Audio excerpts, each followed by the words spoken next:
అందరికీ ప్రభు పేరట వందనాలండి. మరి కొత్త ఆదివారం రోజున దేవుడు మరి మనలందరినీ కూడా ఈ విధంగా మరి కలుసుకునే అవకాశం ఇచ్చినందుకు ప్రభుకి వందనాలు తెలుపుకుంటానండి. మరి ఆదివారం రోజున మనము దేవుడిని ఆరాధించి స్తుతించి మరి ప్రార్థన చేసుకుని చిన్న వాక్యదానం చేసుకుని ముగించుకుందాం.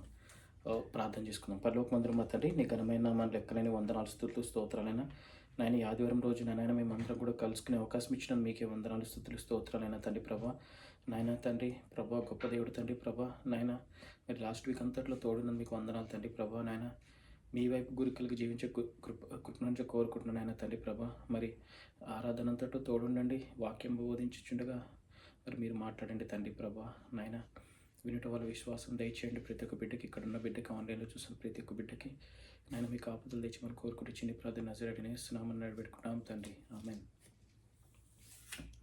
హల్లెలూయా. చిన్న పాట పాడుకుందామండి. తల్లిలా లాలించు,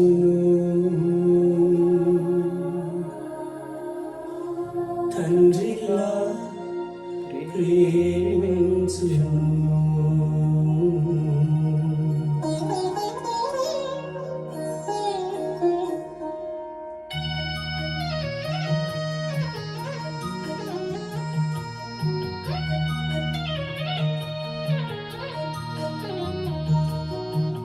తల్లిలా లాలించుము, తండ్రిలా ప్రేమించుము. తల్లిలా లాలించుము, తండ్రిలా ప్రేమించుము. ముదిమి వచ్చు వరకు ఎత్తుకొని ముద్దాడును, సంక పెట్టుకొని కాపాడును యేసయ్యా. తల్లిలా లాలించును, తండ్రిలా ప్రేమించును. తల్లిలా లాలించును, తండ్రిలా ప్రేమించును.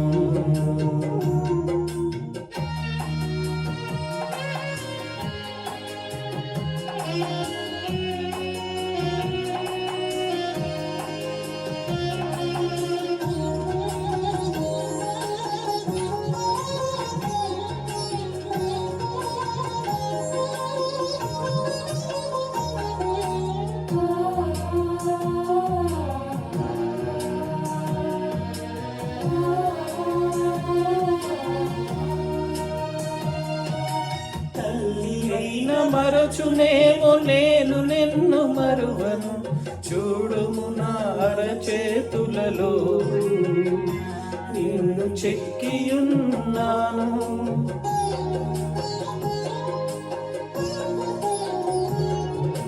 తల్లి అయిన మరచునేమో నేను నిన్ను మరువను, చూడుము నా అరచేతులలో నిన్ను చెక్కియున్నాను.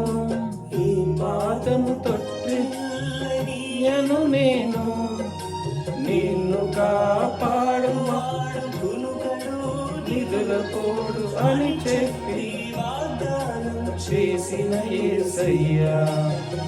తల్లిలా లాలించును, తండ్రిలా ప్రేమించును. తల్లిలా లాలించును, తండ్రిలా ప్రేమించును.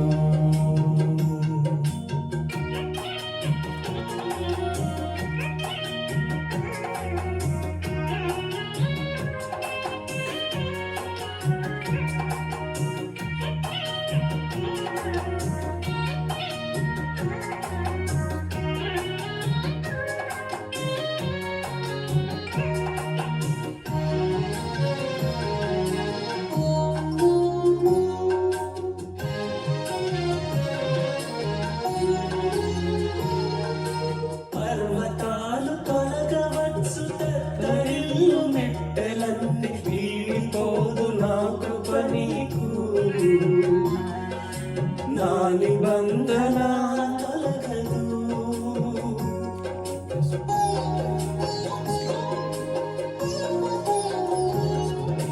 పర్వతాలు తొలగవచ్చు, తత్తరిల్లు మెట్టెలంత నీడిపోదు నా కృప నీకు. నా నిబంధన తొలగదు. దిగులు పడకు భయపడకు, నిన్ను విమోచించెదా.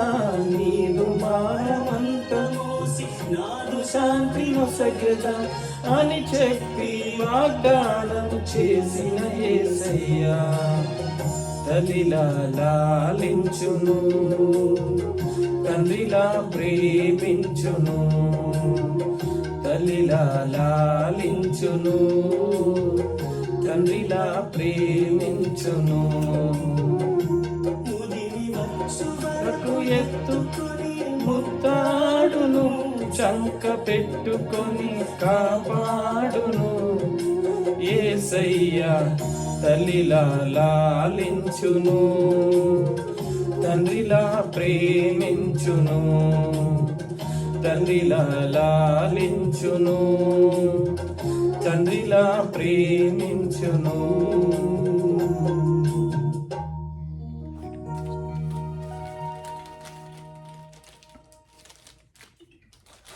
హల్లెలూయా, హల్లెలూయా, స్తోత్రం. ఎస్ లార్డ్, హల్లెలూయా. తల్లిలా లాలిస్తాడండి ప్రభు, మనల్ని తండ్రిలా ప్రేమిస్తాడు. మరి ప్రభు అయిన యేసు వైపు మనం చూచుచు మరి నడుచుదామండి. మరి మనం ఈరోజు వాక్యం ధ్యానం చేసుకుందామండి. మరి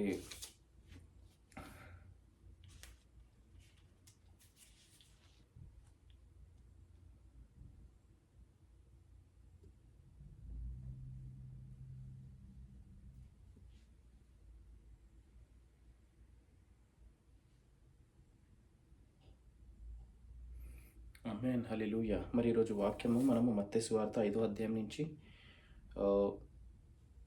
5 వచనాల వరకు చూద్దామండి. మత్తయి సువార్త 5వ అధ్యాయం 1 నుంచి 5. ఆయన ఆ జన సమూహమును చూచి కొండ ఎక్కి కూర్చుండగా ఆయన శిష్యులు ఆయన యొద్దకు వచ్చిరి. అప్పుడు ఆయన నోరు తెరచి ఇలాగూ బోధింపసాగెను. ఆత్మ విషయమై దీనులైన వారు ధన్యులు, పరలోక రాజ్యము వారిది. దుఃఖపడువారు ధన్యులు, వారు ఓదార్చబడుదురు. సాత్వికులు ధన్యులు, వారు భూలోకమును స్వతంత్రించుకొందురు. ఆమేన్. ఈ 5 వచనాలు మనము ఈ వారం ధ్యానించుకుందామండి. మిగతా 5 వచనాలు నెక్స్ట్ వారం చూద్దాము. యేసు ప్రభు ఇక్కడ మనము 5వ అధ్యాయంలో మత్తయి 5వ అధ్యాయం 1 నుంచి 5 వచనాల్లో మనము వాక్యం ఏం సెలవిస్తుందంటే, ఆయన ఆ జన సమూహములను చూచి కొండ ఎక్కి, ప్రభువుకి ఒక అలవాటు ఉందండి. ఎప్పుడైతే జన సమూహము దగ్గరికి ఆయన బోధించడానికి, ఆయన జన సమూహం ఆయన దగ్గరికి వచ్చినప్పుడల్లా ఆయన బోధన స్టార్ట్ పెట్టేటాడు. కానీ బోధన చేయడానికి ఆయన కొండ ఎక్కేటాడు, ఎందుకంటే అందరికీ కనిపించాలి కాబట్టి.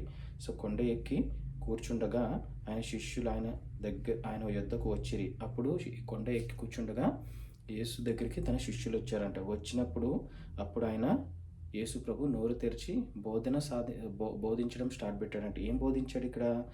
అప్పుడు ఆయన నోరు తెరిచి ఇలాగూ బోధింపసాగాను. ఏం బోధించాడు?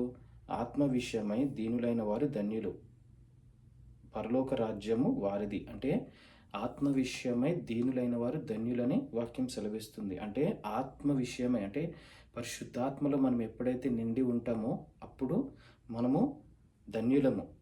పరిశుద్ధాత్మలో నిండినప్పుడు మనం దీనులమవుతాము. అంటే ఎందుకంటే మనలో ఇంకో మనిషి అంటే మరి యేసుప్రభు, పరిశుద్ధాత్మ నింపేది యేసుప్రభువే కాబట్టి పరిశుద్ధాత్మ నిండినప్పుడు మనం దీనులమవుతామంట. అలా దీనులైన వారు ధన్యులు, వాళ్ళకే పరలోక రాజ్యము వారిది. పరలోక రాజ్యంలోకి యాజ్ ఎ నార్మల్ మనిషి, ఇప్పుడు నేను మనిషిని నార్మల్గా, కానీ నేను పరిశుద్ధాత్మతో నిండి దీనుడై యేసుప్రభు ముందు అప్పుడే నాకు పరలోక రాజ్యంలోకి ఎంట్రన్స్ ఉంటుందని వాక్యం సెలవిస్తుంది. ఇప్పుడు నేను నార్మల్ మనిషి అనుకోండి, నాకు కోపం వస్తుంది, అన్నీ కోపము, కుళ్ళు, కోపము, అడల్టరీ, ఇట్లా మర్డరింగ్, ఇంకా అన్ని రకాలైన చెడు ఆలోచనలు, చెడు తలంపులు అన్నీ కూడా నాలో వస్తాయి మనిషిగా. అంటే నేనైనా మీరైనా. కానీ యేసుప్రభు ఏం సెలవిస్తున్నాడంటే అలాంటి వాళ్ళకి పరలోక రాజ్యం అలాంటి వాళ్ళకి కాదంట. ఎందుకంటే పరలోక రాజ్యము ఆత్మ విషయమై దీనులైన వారు, అంటే పరిశుద్ధాత్మ నిండి అప్పుడు దీన మనస్తత్వం కలిగిన వారే ధన్యులని, వాళ్ళకి పరలోక రాజ్యం వారిదని సెలవిస్తుంది. దుఃఖపడువారు ధన్యులు, అంటే ఎప్పుడైతే మనం పరిశుద్ధాత్మతో నిండి ఉంటామో మనకి దుఃఖం ఆటోమేటిక్గా వస్తుందండి. దుఃఖం అంటే మనము దేవుడిలో ఆనందిస్తాం. మన తప్పులన్నీ మనకు దేవుడు బయలుపరుస్తాడు. మనము క్షమించే గుణం మనకు కలుగుతది. అలాంటి గుణం కలిగిన వాళ్ళు అంటే మనల్ని మనం క్షమించమని కోరాలి. అందరిని క్షమించమని అడగాలి.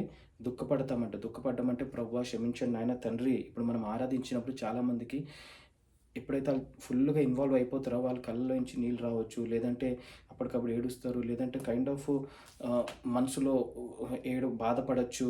ఇన్వాల్వ్ అయిపోతారు. అలాగా దుఃఖపడువారు ధన్యులు. వారు ఓదార్చబడుదురు. సో, దుఃఖపడిన వారు భూలోకంలో వాళ్ళు ధన్యులు. వాళ్ళు ఓదార్చబడతారని యెహోవా సెలవిస్తున్నాడు.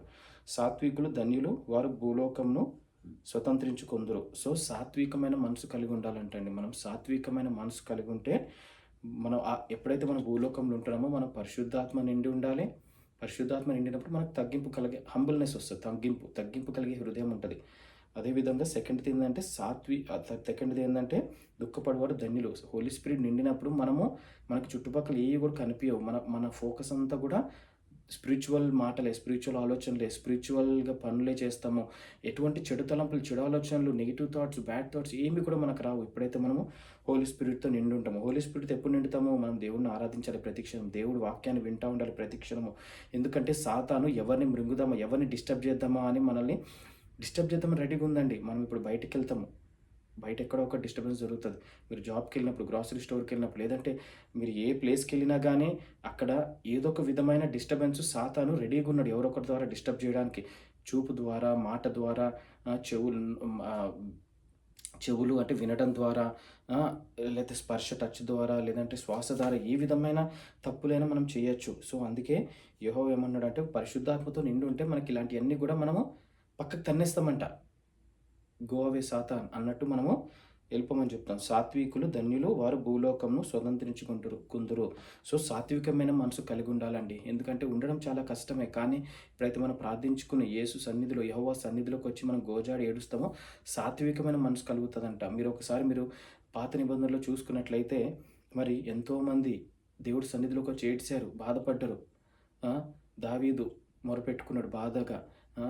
యెషయి కూడా బాధపడ్డాడు. నా పెదాలని మీరు నా పెదాలు తప్పు చేసినాయి, సిన్ చేసినాయి. మీరు కడగండి, మీరు పరిశుద్ధపరచండి అని చెప్పి అడుగుతాడు. దావీదు హృదయాన్ని పరిశుద్ధపరచమని అంటాడు. హన్నా గోజాడుతుంది, ఏడుస్తుంది సంధిలోకి వచ్చి. ఏడ్చి అసలు కుమ్మరించుకుంటుంది. అలా మనము ప్రతి క్షణం ఉండాలండి. ఎందుకంటే ఆయనతో లేకపోతే లోకంలో పడిపోతాం. సో, మనకు కావాల్సిన ఈ వారం మనం చదువుకునేది ఏంటంటే ఈ వారం టాపిక్ వచ్చేసి మనం ఆయన సో, ఈ పరలోక రాజ్యం ఎవరిది? So, Kingdom of heaven is who will inherit the Kingdom of haven. So, who will inherit the Kingdom of haven? పరలోక రాజ్యం ఎవరిది? సో, ఎవరిదంటే ఆత్మ విషయమై దీనులైన వాళ్ళది, సాత్వికు మనసు కలిగిన వారిది, దుఃఖపడు వారు ధన్యులు. సో, ఈ 3 మనం ఈ వారం చూసుకున్నామండి. మరి చిన్న ప్రార్థన చేసుకుని ముగించుకున్నాం. పరలోకమందున్న మా తండ్రి, నీ ఘనమైన నామాన్ని లెక్కలేని వందనాలు, స్తుతులు, స్తోత్రాలైనా నాయనా. మరి పరలోక రాజ్యం ఎవరు స్వతంత్రించుకుంటారు, ఎవరిదని మరి మాకు ఒక క్వశ్చన్ ఉన్నప్పుడు నాయన వాక్యం ద్వారా సూటిగా మాట్లాడారు తండ్రి ప్రభా. నాయన దీనులైన వారిది పరలోక రాజ్యం అన్నారు. మరి సాత్విక మనసు కలిగిన వారిది పరలోక రాజ్యం అని చెప్పారు తండ్రి ప్రభా.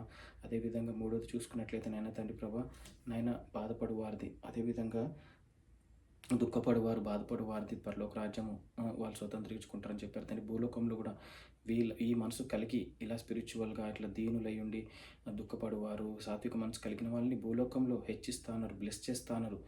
నాయన అందరికంటే హెచ్చుగా నిలబెడతా అని చెప్పారు తండ్రి. అలాంటి మనసు ఇక్కడ ఉన్న ప్రతి ఒక్క బిడ్డకి, ఆన్లైన్లో చూస్తున్న ప్రతి ఒక్క బిడ్డకి దయచేయమని ప్రార్థన చేస్తున్నాం తండ్రి. నాయన ఈ వారం అంతట్లో కూడా నాయన ఈ వాక్యాన్ని మేము మా జీవితాలు అనుభవించుకుని ప్రతి క్షణం కూడా నాయన తండ్రి మిమ్మల్ని ముందు పెట్టుకుని మీ పరిశుద్ధాత్మ నిండి ముందుకెళ్ళే కృపను కోరుకుంటూ మరి అవకాశం ఇచ్చినందుకు మీకే మహిమ గంత చెల్లించుకుంటూ చిన్ని ప్రార్థన నజరేయుడైన యేసు నామమున అడిపెట్టుకుంటున్నాం తండ్రి. ఆమేన్. అందరికీ shalom. Have a good day. Thank you.